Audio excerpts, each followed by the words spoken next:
मित्रांनो, आज दारूबंदी पोलीस भरतीचा पहिल्या शिफ्टचा पेपर झालेला आहे. त्यामध्ये कोणकोणत्या विषयावरती कोणकोणत्या टॉपिकवरती प्रश्न विचारले गेले होते त्याविषयी सविस्तर माहिती आजच्या या व्हिडिओच्या माध्यमाने आपण बघणार आहोत.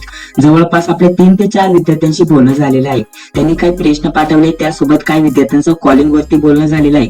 त्यांच्या सांगितल्याप्रमाणे प्रत्येक विषयावरती कोणत्या टॉपिकवरती कोणते प्रश्न आले होते त्याविषयी सविस्तर माहिती आजच्या या व्हिडिओच्या माध्यमाने मी तुम्हाला देणार आहे. तर त्यासाठी नक्कीच या व्हिडिओला पूर्ण बघा. तर बघा मित्रांनो, सर्वप्रथम बुद्धिमत्ताचा हे पहिल्या विद्यार्थ्यांनी पाठवलेले प्रश्न आहेत. त्यानंतर अशाच प्रकारचे 3-4 विद्यार्थ्यांनी प्रश्न पाठवलेले आहेत. सर्व विद्यार्थ्यांचं स्वरूप मी तुम्हाला या व्हिडिओच्या माध्यमाने सांगणार आहे, जेणेकरून तुम्हाला एक लिंक लागून येईल कशा प्रकारचे प्रश्न तुम्हाला विचारले गेले होते. तर बघा मित्रांनो, बुद्धिमत्ताचं जर म्हटलं तर लाईन वरती सिरीज वरती तुम्हाला प्रश्न विचारले गेले होते. 5 ते 6 प्रश्न होते अशा प्रकारचं या विद्यार्थ्यांनी सांगितलं आहे. पुढे जर विचार केला तर सर्कल वरती 4 प्रश्न होते अशा प्रकारचं सांगितलं. हे बुद्धिमत्ताचं सांगत आहे, ठीक आहे. त्यानंतर जर विचार केला तर अक्षर मालिकावरती 3 प्रश्न होते अशा प्रकारचं, आणि अंक मालिकावरती सुद्धा 2 ते 3 प्रश्न होते अशा प्रकारचं सांगण्यात आलेलं आहे. हा सुद्धा विद्यार्थी बोलला की गणितावरती 3 ते 4 प्रश्न विचारले गेले होते. बुद्धिमत्ता प्लस गणित सुद्धा तुम्हाला विचारलं गेलं होतं अशा प्रकारचं विद्यार्थ्यांनी सांगितलेलं आहे. पुढे बघा, पुढे जर म्हटलं तर मराठीचं स्वरूप एका विद्यार्थ्यांनी सांगितलेलं आहे, त्याप्रमाणे आपण बघूया. इथे जर विचार केला तर समानार्थी विरुद्धार्थी यावरती 4 ते 5 प्रश्न विचारले गेले होते. समासावरती 5 ते 6 प्रश्न होते. किती? समासावरती 5 ते 6 प्रश्न विचारले गेले होते. उत्तरावरती मराठीवरती 5 प्रश्न होते. म्हणी 4 आल्या होत्या. म्हणी किती होते? 4 आल्या होत्या. अलंकार 2 आले होते. त्यानंतर वाक्यप्रचार 1 आला होता. शुद्ध शब्द आणि वाक्य ओळखा यावरती 3 प्रश्न विचारले होते. आणि शुद्ध लेखन, आपल्याला जे पण लेखन केलेलं असतं ते आपल्याला शुद्ध करून लिहायचं असतं, ओळखायचं असतं, त्यावरती 2 प्रश्न तुम्हाला विचारले गेले होते. हे मराठीचं संपूर्ण स्वरूप तुम्हाला अशा प्रकारचं बघण्यासाठी भेटलं होतं. यामध्ये महत्वाचं काय? उतारा आला होता. त्यासोबत इथं आपल्याला बघा समासावरती डायरेक्टली म्हटलं तर 5 ते 6 प्रश्न होते आणि म्हणी 4 आल्या होत्या, ठीक आहे. हे जे टॉपिक आहे त्यावरती जास्त भर द्यायला पाहिजे. पुढे जर म्हटलं तर बघा, आता आपल्याला इथं बुद्धिमत्ताचं स्वरूप सांगितलेलं आहे. इथे बघा, समानार्थी विरुद्धार्थीवरती 2-2 प्रश्न होते. म्हणजे इथे आपल्याला 4 प्रश्न विचारले गेले होते. हे इंग्लिशचं स्वरूप सांगत आहे. इंग्लिश वरती सुद्धा उत्तरावरती प्रश्न विचारले गेले होते. 5 प्रश्न होते. आर्टिकलचं जर म्हटलं तर आर्टिकल वरती तुम्हाला 3 ते 4 प्रश्न विचारले गेले होते. पॅराजम्पल वरती 3 प्रश्न आले होते. एरर आपल्याला ओळखायचा होता, 3 प्रश्न आले होते. करेक्ट स्पेलिंग वरती आपल्याला प्रश्न विचारला गेला होता, ठीक आहे. करेक्ट स्पेलिंग वरती 3 प्रश्न होते. आणि जर म्हटलं तर पॅराजम्पल वरती सुद्धा 3 प्रश्न विचारले गेले होते. हे झालं आपल्या इंग्लिशचं स्वरूप. या टाईपचे तुम्हाला प्रश्न विचारले गेले होते. पुढे जर म्हटलं तर बघा, आता आपल्याकडे जीकेचे सुद्धा काही प्रश्न आले. ते प्रश्न सुद्धा आपण या व्हिडिओच्या लास्टला बघणार आहोत. त्यासाठी नक्कीच या व्हिडिओला पूर्ण बघा.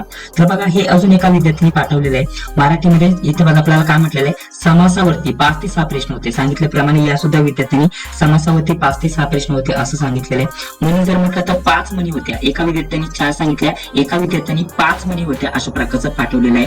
पुढे बघा, पुढे आपल्याला समानार्थी आणि विरुद्धार्थी शब्दाविषयी इथं माहिती दिली. 4 समानार्थी आणि विरुद्धार्थी शब्द होते अशा प्रकारचं म्हटलेलं आहे. म्हणजे या सुद्धा विद्यार्थ्यांनी 4 शब्द सांगितलेत. मागील सुद्धा विद्यार्थ्यांनी 4 शब्द सांगितलेले आहेत. पुढे इंग्लिश मध्ये आपल्याला समानार्थी विरुद्धार्थी होते 4 प्रश्न होते, ठीक आहे. त्यानंतर जर म्हटलं तर पुढे उत्तरा होता, 5 क्वेश्चन होते. उत्तरावरती किती प्रश्न होते? 5 प्रश्न होते. मराठी व इंग्लिश दोन्हीवरती. हे आपल्यासाठी महत्वाचं असणार आहे. पुढे बघा, याच विद्यार्थ्यांनी काय म्हटलेले? जीके, ठीक आहे. करंट अफेअर वरती खूप प्रश्न होते. करंट अफेअर वरती जवळपास या विद्यार्थ्यांनी सांगितलं 15 प्लस प्रश्न होते. किती? 15 प्लस प्रश्न होते. आणि एका विद्यार्थ्यांनी सांगितले 18 ते 20 प्रश्न जे आहेत ते करंट अफेअर वरती होते. चालू घडामोडीवरती प्रश्न विचारले गेले होते. नदी प्रणालीवरती 2 प्रश्न विचारले गेले होते. भूगोलावरती 2 प्रश्न होते. अशा प्रकारचं आपल्याला स्वरूप होतं. आणि जास्तीत जास्त करंट अफेअर वरती प्रश्न विचारले गेले होते. पुढे बघा, तिसऱ्या एका विद्यार्थ्यांनी प्रश्नांचं स्वरूप पाठवलेलं आहे. इथे बघा, हा विद्यार्थी काय म्हणतोय? गणितावरती 7 ते 8 प्रश्न होते. परंतु 2-3 विद्यार्थी बोलले 4 ते 5 प्रश्न जास्तीत जास्त गणितावरती होते. तर 4 ते 5 प्रश्न आपण धरून चालू शकता, ठीक आहे, अशा प्रकारचं. त्यानंतर गणित आणि बुद्धिमत्ताचे हे जे प्रश्न आहे ते अवघड होते. जे स्वरूप होतं अवघड होते आणि लॉंग क्वेश्चन होते, ठीक आहे. हा एक महत्वाचा टॉपिक आहे, म्हणजे महत्वाचा पॉईंट आहे. इथं लॉंग क्वेश्चन तुम्हाला जास्त विचारले गेले, वेळ तुम्हाला थोडा जास्त लागतोय. त्यानंतर इथं म्हटलं तर जास्तीत जास्त बुद्धिमत्ताचे प्रश्न होते. बुद्धिमत्ता पण अवघड होतं, ठीक आहे. बुद्धिमत्ताचे जे प्रश्न होते लॉंग असल्यामुळे ते अवघड गेलं विद्यार्थ्यांचं असं म्हणणं होतं. नंबर सिरीज वरती जास्तीत जास्त प्रश्न होते, परंतु ते सुद्धा प्रश्न मोठाले होते, लॉंग प्रश्न होते. त्यानंतर पुढे जर विचार केला तर तर्क आणि अनुमान यावरती सुद्धा 3 प्रश्न विचारले गेले होते. नातेसंबंधावरती 2 प्रश्न, घड्याळावरती तुम्हाला 1 प्रश्न होता. कॅलेंडरवरती 1 प्रश्न होता. बैठक व्यवस्थेवरती 2 ते 3 प्रश्न विचारले होते. आपल्याला समीकरण सोडवण्यावरती आपल्याला 2 ते 3 प्रश्न विचारले गेले होते अशा प्रकारचे विद्यार्थ्यांनी सांगितलेले आहे. समीकरणावरती 2 ते 3 प्रश्न तुम्हाला आरामशीर विचारले जाते, ते सुद्धा थोडे अवघड होते. त्यानंतर इथे पुन्हा या विद्यार्थ्यांनी मराठीचं स्वरूप सांगितले. अलंकारावरती 2 ते 3 प्रश्न होते. समासावरती 5 ते 6 प्रश्न होते आणि म्हणी 4 आले होते, ठीक आहे. या सुद्धा विद्यार्थ्यांनी अशा प्रकारचं स्वरूप सांगितलेलं आहे. पुढे बघा, याच विद्यार्थ्यांनी जर म्हटलं तर बघा, इंग्लिशचं देखील स्वरूप सांगितलेलं आहे. यांनी काय म्हटलेलं आहे? इंग्लिश मीडियम होतं. त्यानंतर समानार्थी जाती विरुद्धावरती 4 प्रश्न होते, आर्टिकल वरती 2-3 प्रश्न होते, फिल इन द ब्लँक 6 ते 7 प्रश्न होते. या टाईपचे प्रश्न तुम्हाला अशा प्रकारचं इंग्लिशचं स्वरूप बघण्यासाठी भेटलेलं आहे. ठीक आहे, प्रत्येक विद्यार्थ्यांना अशा प्रकारचं सांगितलेलं आहे. सर्व विद्यार्थ्यांनी जशी मांडणी सांगितली तशा प्रकारचं हे नोट करून घेऊन काही विद्यार्थ्यांनी directly as it is type करून पाठवले, तेच तुमच्या पुढे अशा प्रकारचं मी वाचून दाखवत आहे. पुढे बघा, एका विद्यार्थ्यांनी अशा प्रकारचं इथं जीएस सांगत आहे महत्वाचं. यामध्ये तुम्हाला भरपूर माहिती दिली. बघा, चालू घडामोडीवरती किती प्रश्न होते, 15 ते 18 प्रश्न होते आणि लेटेस्ट 2 ते 3 महिन्याची चालू घडामोडी जास्तीत जास्त विचारली गेली होती. त्यानंतर इथे बघा, सामान्य ज्ञान पण अवघड होते अशा प्रकारचं विद्यार्थ्यांनी सांगितलंय. पुढे जर विचार केला तर समाज सुधारकावरती प्रश्न आला होता, भूगोलावरती नदी प्रणालीवरती सुद्धा प्रश्न आलेला आहे, 2 प्रश्न यावरती आलेले आहेत. त्यानंतर सीमावरती एक प्रश्न होता आणि जर म्हटलं तर अजून एक प्रश्न होता की भारताला समुद्र किनारा किती लाभलेला आहे. ठीक आहे, अशा प्रकारचा प्रश्न तुम्हाला विचारला होता. यामध्ये आपल्याला जनगणनावरती 2 ते 3 प्रश्न विचारले गेले होते. यामध्ये जर म्हटलं तर आपल्याला साक्षरता, ठीक आहे, सर्वात कमी साक्षरता असलेले राज्य कोणते की जिल्हा कोणते असा एक प्रश्न होता आणि त्यासोबत आपल्याला लोकसंख्येवरती एक प्रश्न विचारला गेला होता, प्रमाणावरती प्रश्न विचारला गेला होता. त्यानंतर चळवळीवरती प्रश्न आला होता जीके मध्ये जर म्हटलं तर, आणि काही प्रश्न आपल्याकडे आलेले आहेत ते तुम्ही इथं बघू शकता.